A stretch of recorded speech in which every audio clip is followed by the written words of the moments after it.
So before we get to the next slide, I can certainly take some questions from you, Ben, Sure. see what's coming in. I know that Okay. that was a big topic. Forbearance is a big topic.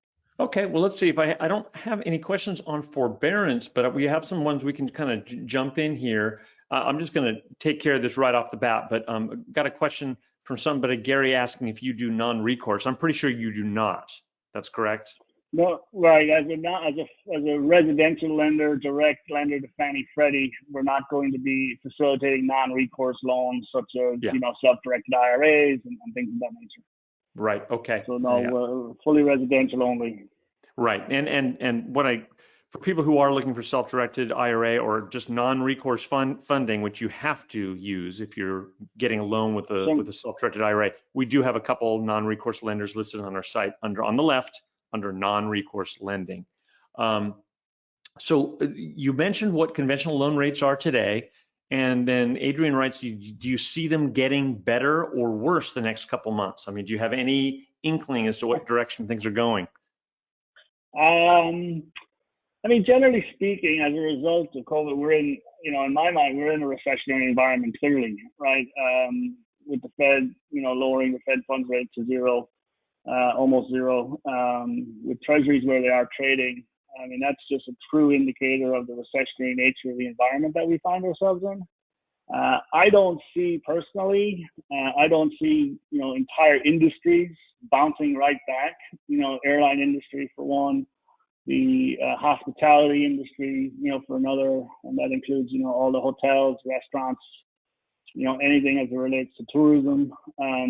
So I think as we come out of the pandemic, or as we get more control of it and testing and a vaccine possibility, then who knows what the timeline would be. But I do think that we're going to stay in that recessionary environment for, I would say, a couple of years, in my opinion.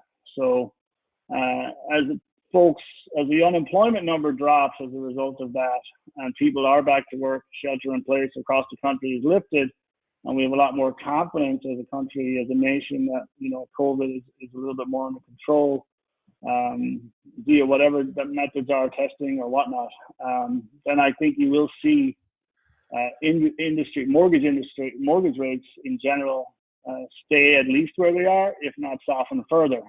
Yeah. I would predict that maybe we might see that primary home rate that's hovering at 3.2 or 3.125 today go below 3.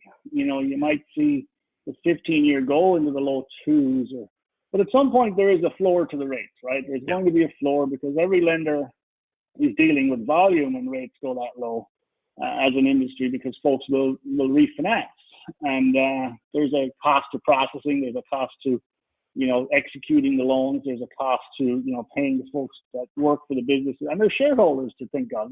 So a lot of these guys are going to put a floor on rates at some point, regardless of what the market does. Yeah.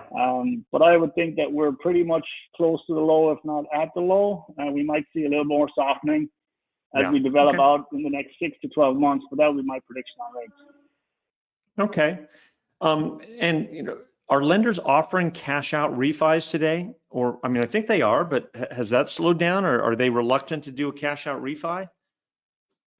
Certain lenders are, certain like banks, like retail banks will be probably a little bit more reluctant. They would have what's called a credit overlay on top of Fannie and Freddie's cash out refi guidelines. Mm-hmm. But for us as a direct lender to Fannie and Freddie, we're certainly doing a lot of cash out refinances right now, both on the primary home side and the investment property side. The lenders in general may put a new credit overlay on there for that type of product. They might say, okay, instead of a 640 credit score or 660, now you need a 720 credit score to do that transaction. Right. So they're doing them, but they may retract the guidelines a little bit or tighten the guidelines. Now, Fannie and Freddie has not. The biggest concern with the cash out refinances is the client will take the equity from the home via cash out refinance and then immediately go into forbearance prior to making the first mortgage payment. Right. So in that instance, the lender is on the hook again for making sure as a servicer that those loans are good. So and those obligations are paid. So it's important for lenders who are doing the cash out refinances literally to retain the loan in their books until the first payment is made before then selling that on as a mortgage bond and into the mortgage-backed security pool. which is so another basically the lender conversation. The lender has to hold it until the first payment is made before they can sell it. And so they're on the hook if somebody gets a loan and immediately becomes a deadbeat and doesn't pay, that lender is stuck with that. Well, right? that's just a concern. That's the concern that the lender or the servicers have because because again, there's really no barrier to entry for those first 90 days of forbearance. So making that first payment is a qualifier, if you like, for that loan to be sold on and pooled as a mortgage-backed security. So because we have investors that are going to buy those bonds and those mortgage-backed securities, and they're not going to buy one of those that is in default already. So it's important, and that's why some lenders are tightening up on their guidelines as it relates to that particular product, that particular cash-out refinance product that you mentioned. Right. Yeah, I mean, Sarah writes in, did I hear right? There are cash-out refis available on investment properties, even when one has more than 5 Fannie Freddies? I mean, yes. Yeah, you can finance up to 10 properties, obviously, with Fannie or Freddie. You're limited to 75% loan to value on a cash-out refinance. But you could still cash-out refi on some of those investment properties that you may have equity in. And maybe not see so much of a payment shock because the rates are maybe a little bit lower than they were when you first took out that investment property. But it's all about the equity that you might see in that home. So here's somebody who has a question. What is the interest rate for a cash out refi for an investment loan for a duplex? Just ballpark. If it's a duplex, obviously they have to, 75%. So you're going to have, let's see, what we call the perception of, what I call the perception of risk, right, for the lender, for the Fannie Mae and Freddie Mac. A cash out refinance on a single family is going to be a little bit better in rate than a cash out refi on a duplex, right? So I think I priced one out this morning, as a matter of fact, a cash out refi on a multi-unit, and our rate on that 30-year fixed with no points, assuming excellent credit, of course, was at 4.75%, right? So if that were a single family home, you might see that rate, obviously a little bit lower. You might get it down into the low fours, 4.375, maybe 4.25. It just depends on, the loan size as well to a degree, So, but an excellent credit, decent loan size, 75% loan to value on a multi-unit, you're in the mid to high fours. Okay. And what's the lowest loan amount you will do? Do you have a minimum? We run into what we call a high cost. There's a compliance protection, consumer protection. It's called a high cost, high fee protection against certain fees being charged on certain lower loan amounts. But generally speaking, across the country, our minimum loan size would be about $40,000. Now, 40. Can we squeeze it a little bit lower at times? Can we go to 36? It just depends on the market that the property's in, because certain title fees and other fees will run into that total cost of the loan compliance question mark, and it has to pass a certain threshold. It has to be under a certain threshold of the loan amount. But generally speaking, to answer the question directly, it's about $40,000 for us. 40. Okay. Now here's Walt writes, this is a good one. I'm real curious what you're going to say to this. I have tried to refinance a property and have been turned down by several different lenders because I have 16 properties. I have an excellent FICO score, and here's the key. I only have mortgages on 5 of the 16. Why can't I get refinancing? Well, right off the bat, I would suggest possibly that you certainly should be able to get. You qualify for 5 more with Fannie and Freddie, assuming your debt to income ratios are in line.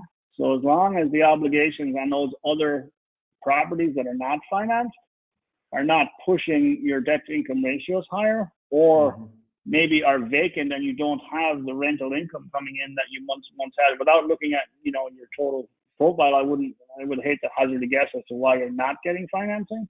But that could be one reason. Your debt to income ratio could be an issue. It could be a hindrance to getting qualified. But generally speaking, if you are qualifiable for that, give us a call. We'll refinance them as much as we can up to the maximum of 10 with Fannie and Freddie, assuming you've got the equity in the properties. So, but it's all about the qualifier for, your debt to income ratios and credit and things of that nature. Okay. Yeah, we're kind of jumping around. Why don't you go? Is there anything else? Yeah, talk about the one thing I just wanted to show on this unemployment rate is, we see in 2010 coming out of the Great Recession where unemployment jumped to, in terms of, how bad it was back then. And now we've seen obviously a significant spike in the last 30 to 45 days, way up to the levels that we're seeing today that are kind of a little bit unprecedented. So a lot of this is what's pushing, the forbearance. A lot of this is what's pushing this, thought process that, once we start to reduce this number and once we bring industries back online as slowly as they might come back online, we might see a softening in rates further as this number comes down again, because it will come down. Right. But so back to the next slide was. Go ahead, Ben. Sorry. Okay, I was just going to say back to Walt's question about his properties. I mean, it sounds like if they're 100% rented, if he's only got 5 Fannie Freddie loans, yeah, he happens to own a lot more than 10, but only 5 of them are leveraged. It has to be a D to I, debt to income ratio issue, because there really isn't any other viable explanation. Yeah, if the other 10 are owned free and clear and he just wants to take the cash out of them, he should be able to do that on 5 of them, as long as he is, again, qualified. And in my mind, it might be just a debt to income ratio concern. Right. It may be just how many of those are, I mean, again, like you said, if they're fully tenant occupied, and, a lot of it then also depends on his Schedule E of his tax returns and see what deductions he might be taking, what expenses he may be taking there. So we really need to do a big, like a little bit of a deeper dive on the individual borrower, like Walt, the economics of it and the income documentation of it. So, but in general, in theory, certainly he should be able to get cash out of at least 5 of those if he's only got 5 other homes leveraged and financed. Yeah. Okay. Well, Walt should give Joe a call. Give him a. Happy to take a look at it. Yeah. Absolutely. There you go. Okay, there's a couple just real quick ones. I'm just gonna, unless we kind of got to the questions a little prematurely here. So is there anything else that you want to just kind of touch on? Like, no, I just, like I said, this next slide is the recession ahead. I definitely kind of touched on it a little bit. I think certainly we're going to be in this recessionary environment for a couple of years. Now, I may be wrong. Hopefully I am, because, every recession has its, positives and negatives, I suppose, more negative sometimes for folks. But I definitely think as it relates to mortgage rates, generally speaking, rates are typically pretty good when we're in a recessionary environment, both for your primary homes and your investment properties.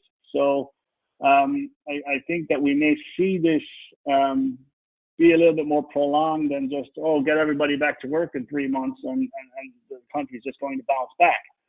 I just don't see that happening. I think the industries are going to come online a lot slower than we think. And that's just my opinion. But I definitely think we're in a recessionary environment for the next year or so, at least maybe 2. Right. Okay. Are you able to do in all states? Yeah, we lend in all 50 states. We're licensed. Maggie and I are licensed in all 50 states. So that's certainly not a concern for us. Right. Okay. I've got a lot of questions on the non-QM, non-qualifying loans. And at the beginning of this webinar, you said, they went away when this whole thing hit the fan, but they're coming back. But a couple of questions here. Right. Any thoughts about when the non-QM will be back? So maybe just elaborate on that. So they are back, but with certain overlays and they're a little more restrictive than they were. Yeah. So a prime example, like a gentleman like Walt, if he gets to 10 finance properties with Fannie and Freddie, right, and then he wants to finance the other 5 and take cash out of those. Our non-QM product or lender that we had, prior to COVID, was offering a product that maybe, 700 credit score, $100,000 loan minimum, rates probably at around 5.25, charging, 1.75% in points. Okay. So not horrible, but certainly not. And it's still a 30-year fixed. It still allowed you to close in an LLC. The mortgage was in your name as a borrower, but you could close title in the LLC with that product. And, the beauty of that product was you didn't have to document any income.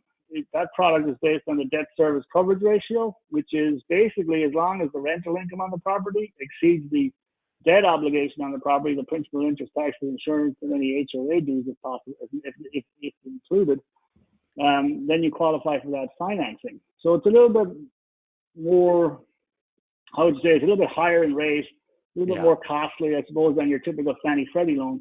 But it is a non-QM loan in terms of it being on a lender's portfolio.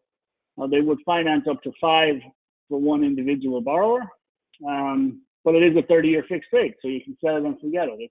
It's not like the commercial lending where you have a 5 or 7 year balloon and you're constantly tweaking and paying for the financing. So you do pay a little bit more upfront for it, but it is a 30-year fixed. Now that product, as it comes back out of retraction, being retracted and being suspended, early indicators are, it's now $125,000 loan minimum. Credit score maybe jumped up to 720. You're looking at 75% loan to value, and you're looking at rates in the mid 6s now. Yeah. So that's the difference between before and as we see it emerge, and it'll probably continue to improve as the economy or as the unemployment numbers come down and the COVID figures become more contained or controlled, or testing is whatever the case may be as it relates to COVID, because everybody I think has their own opinions and their own education on COVID, and it is what it is. But as it relates to mortgage lending, as it relates to non-qualified QM portfolio product, I think that will continue to evolve. But as it emerges out right now from being suspended for the last 45 to 60 days, this is what we're seeing in terms of the difference, and particularly in rates. Mm-hmm. Yeah.